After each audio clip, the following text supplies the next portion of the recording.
안녕하십니까. 8월 2일 거룩한 주일 아침입니다. 하나님께서 허락하신 예배하는 귀한 날, 말씀을 사모하며 은혜를 사모하며 주님 앞에 나아가 예배하고, 또 하나님께서 부어주시는 놀라운 말씀의 은혜, 성령의 은혜로 가득 채워서 이 땅에 나가서 놀라운 승리의 계가를 부를 수 있기를 주의 이름으로 축복합니다.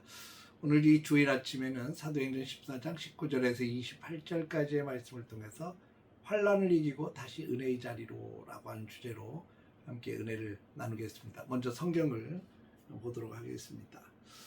유대인들이 안디옥과 이고니온에서 와서 무리를 충동하니 그들이 돌로 바울을 쳐서 죽은 줄을 알고 시외로 끌어내치니라. 제자들이 둘러섰을 때에 바울이 일어나 그 성에 들어갔다가 이튿날 바나바와 함께 더베로 가서 복음을 그 성에서 전하여 많은 사람을 제자로 삼고 루스드라와 이고니온과 안디옥으로 돌아가서 제자들의 마음을 굳게 하여 이 믿음에 머물러 있으라 권하고, 또 우리가 하나님의 나라에 들어가려면 많은 환난을 겪어야 할 것이라 하고, 각 교회에서 장로들을 택하여 금식 기도하며 그들이 믿는 주께 그들을 위탁하고 비시디아 가운데로 지나서 밤빌리아에 이르러 말씀을 버가에서 전하고 아달리아로 내려가서 거기서 배 타고 안디옥에 이르니, 이곳은 두 사도가 이룬 그 일을 위하여 전에 하나님의 은혜에 부탁하던 곳이라.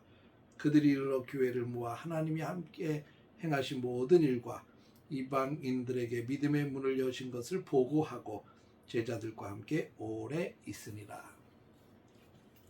오늘 말씀은 이 사도 바울과 바나바가 1차 선교 여행을 마무리하면서 보여준 진정한 사명자의 모습이 무엇인지를 잘 보여주고 있습니다. 앞에서 살펴보았던 말씀에서 이 사도 바울은 루스드라에서 나면서부터 걷지 못하던 사람을 고치는 놀라운 기적을 행하였죠. 이 루스드라 사람들은 사도들을 향해서 신이라, 제우스라, 헤르메스라 이러면서 제사까지 드리려고 했습니다. 그러나 그 천사와 환호, 사람들이 막 달려들어서 그렇게 섬기려고 했던 모습은 잠깐이었습니다. 오늘 본문 19절을 보면 정반대의 상황이 벌어집니다. 이 안디옥과 이고니온에서 온 유대인들이 무리를 선동을 했습니다. 루스라 사람들을 선동을 해서 순식간에 이 사람들의 마음이 돌아서서 바울에게 돌을 던지는 상황으로까지 역전이 됩니다. 얼마나 고통스럽게 그 돌에 맞았던지 바울이 죽은 줄을 알고 그를 성 밖으로 버리기까지 했습니다. 근데 그 고난 앞에서 바울이 보여준 태도는 우리에게 깊은 영적 도전을 줍니다. 19절과 20절을 잠깐 보겠습니다. 유대인들이 안디옥과 이고니온에서 와서 무리를 충동하니 그들이 돌로 바울을 쳐서 죽은 줄을 알고 성 밖에 끌어내치니라.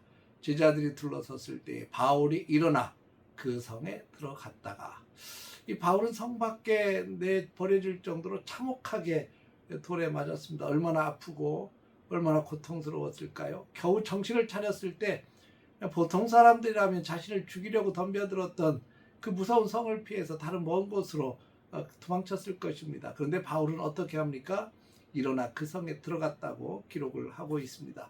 자신을 배척하고 돌을 던졌던 그 루스드라 성으로 왜 바울은 다시 들어갔을까요? 왜 그랬을까요?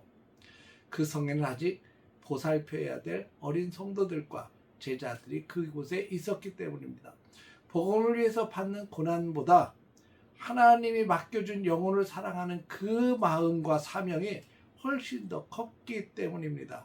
그리고 이튿날 바울은 바나바와 함께 더비로 이동하여 거기서도 담대하게 복음을 전합니다.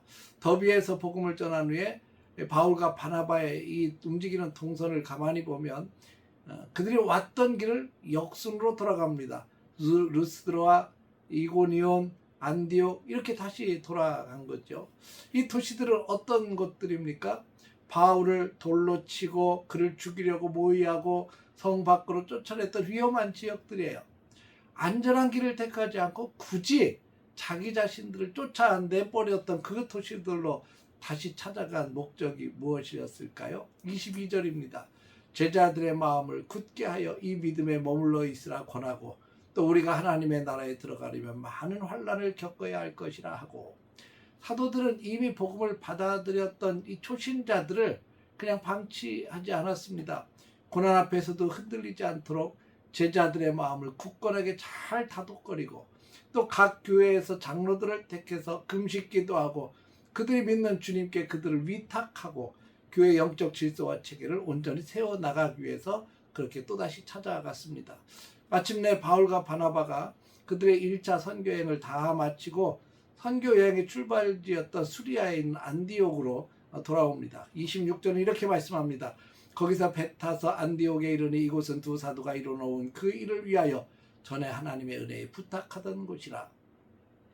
그들이 돌아온 안디옥은 처음 교회의 파송을 받으면서 하나님의 은혜에 부탁함을 받았던 그 장소였습니다. 이 사도들은 긴 여행 동안 수많은 기적을 체험하고 하나님의 살아계신 역사들을 생생하게 보았습니다. 동시에 죽을 위험한 고비도 넘겼죠. 이 모든 여정을 다 마치고 돌아와서 그들이 한 일은 교회를 모으고 사람들을 모으고 하나님께서 행하셨던 모든 일과 이방인들에게 믿음의 문을 열어주신 것을 보고하는 것이 바로 이들의 모습이었습니다. 오직 하나님이 행하신 일 그리고 하나님이 열어주신 은혜의 문을 증언했습니다. 사랑하는 성도 여러분, 오늘 이 사도행전 14장 마지막 부분에서 고난 속에서도 사명을 감당하는 놀라운 은혜의 모습을 다시 한번 생각하면서 도전을 받습니다. 사랑하는 성도 여러분, 하나님 나라를 위해서 걸어갈 때 만나는 환난을 이상히 여기지 맙시다. 바울이 제자들에게 권면했듯이 성도들에게 있어서 고난은 하나님 나라로 나아가는 과정입니다. 세상의 오해나 삶의 어려울 문제 때문에 낙심하지 않고 나를 깨뜨려 세우시는 하나님의 선한 손길을 바라볼 수 있기를 주의 이름으로 축복합니다. 또 하나는 내 힘이 아닌 하나님의 은혜를 의지하여 다시 일어서야 됩니다. 돌에 맞았던 바울이 다시 일어서서 그 루스드라 성으로 들어갈 수 있었던 것은 자신의 강함이 아니라 바울을 붙들고 있었던 그 하나님의 은혜 때문이었습니다. 우리도 일어설 수 있는 힘은 하나님이 나를 붙들어 주실 때 가능합니다. 또 하나는 모든 일의 결과를 하나님께 영광을 돌리는 겸손한 사명자가 됩시다. 바울과 바나바처럼 우리가 이룬 모든 삶의 열매와 순종의 결과가 나타날 때 하나님이 하셨습니다. 하나님의 은혜입니다. 라고 고백할 수 있는 우리 겸손한 삶이 되어지기를 주의 이름으로 축복합니다.